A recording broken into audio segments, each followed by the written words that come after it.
companies are coming up with novel ways, innovative ways to encourage people to wear masks.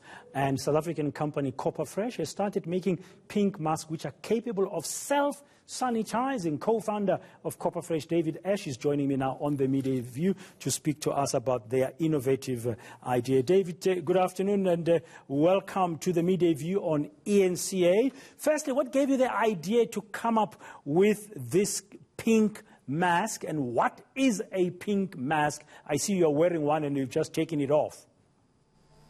And thank you for having us. Basically, when COVID started, we all thought we were going to be locked down for 3 weeks, and we realized it's going to be a bit longer. Myself and my partners said we were going to do something with the fight. At the time, all PPE was surging in price, and you couldn't get any in South Africa. If you remember, people were making their own masks. We decided we want to help South Africa and we want to find the right product. And after many phone calls and many days, one thing kept popping up, copper. And we realized a lot of the PPE that's out there is not smart. There's no technology in it. And we found a company called eNCA.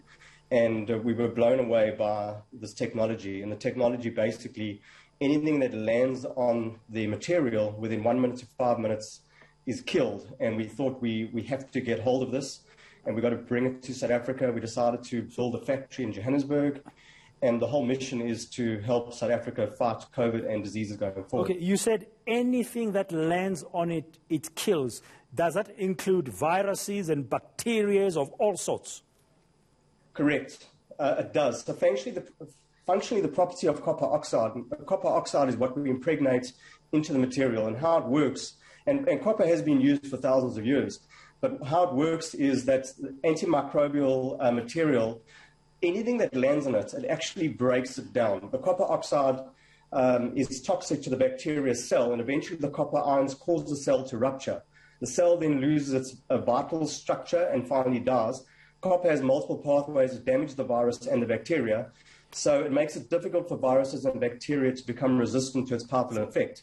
So effectively, anything that lands in it between 1 minute and 5 minutes is dead, dies. Are you and it keeps on refreshing itself. So it's a smart mask, it's self-cleaning, and it's the future. Are you importing it? Are you making it, putting it together in Johannesburg? Correct. So what happens is there's a company overseas called eNCA in Israel. They're leading scientists. They've been developing this product for 15 years. They've got 30 patents plus that go into this technology. We import the raw materials, then get shipped to Johannesburg, and we've got a factory in Johannesburg, and we then make the masks in Johannesburg. Yeah, pretty much like what BioVac is going to be doing. They'll be importing the ingredients of the Pfizer and the BioNTech vaccine in future after the agreement early this week, and then putting it together in Cape Town, and we're all looking forward to that. So how come, many people don't know about this pink mask. Have you started selling them? Have you been authorized? Have you got a license from the health regulator to distribute them? We do. So it's new. The reason you haven't heard of it, it's brand new to South Africa. We have just got SAHPRA approval for manufacturing the medical device. We're about 2 weeks away from SAHPRA's approval on our final packaging, and we're here to help the fight. You know, we're going to take on this pandemic, and we also want to change the way people look at health. Medical practitioners, doctors, nurses, first responders are using technology that's not smart. At the end of a shift, doctors and nurses could have 17–18% coverage with infection. Unwillingly, they walk around the hospital. They could touch their face 2,500 to 3,000 times a day. You pass on the infection. It's not a smart material. Ours is very exciting. It's a smart material. So we want to educate. We want to make sure that going in the future, wherever you go in Africa, you'll see our pink mask, and people, you'll know that they're protected. And if you're wearing it, you're protected. And it's brand new, very exciting. We had an article this week that came out.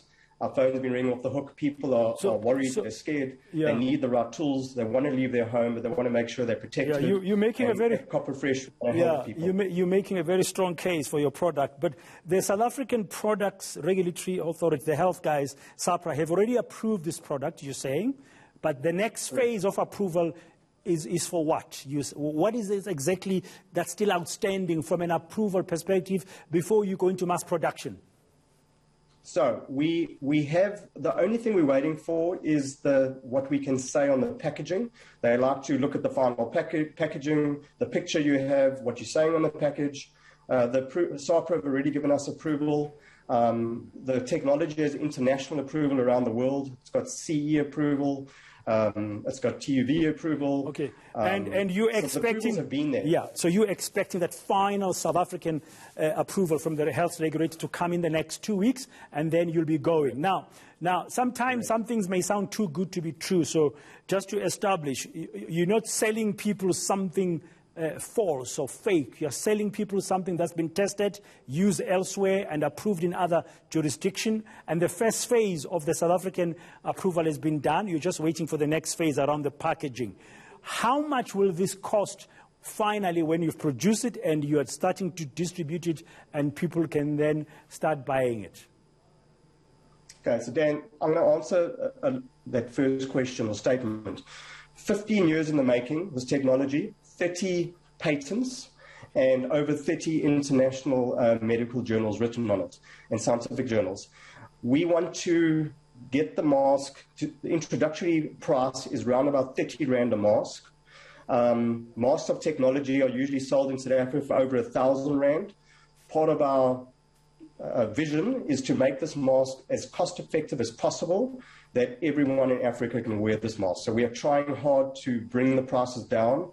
Every day we're out there trying to see how we can make it cheaper, that the man in the street can wear it, and we're trying our best to bring the price as low as possible. Yeah, so hopefully in 2 weeks' time you'll get that go ahead. Well done to you, David, and your co-founders, Dean Lazarus and Roy Miller, for bringing this to South Africa, but for having a Pan-African view about it. I'm hoping that as soon as it's done, we'll be able to use it. And you can wear this mask, I understand, several times, the same mask. You can wear it not just once, because currently you wear a mask and then you throw it away, those kind of masks. But yours, the Copper Fresh one, can be used multiple times. Correct. So the technology never stops working. The copper that's impregnated keeps killing everything that's on it. So effectively, every 5 minutes, you're wearing a brand new mask. And that's very important to stop the spread of viruses, because a lot of people don't know they're infected, and they infect their mask, they touch their face, they touch a door handle, an escalator, someone else comes past, touches it, they get infected, it spreads around hospitals. So the whole idea is that with our mask, we are deactivating the infection. The mask is new. A lot of people are using the 3-ply blue mask. They reuse it all the time. They get infected. They take the infection home, spread it around the workplace. With our mask, every 1 minute to 5 minutes, everything's deactivated. It's technically wearing a brand new mask. Thank you very much for clarifying, and thanks for your time, and all the best. We'll have to wait and see what's going to happen in the next 2 weeks or so. Still ahead.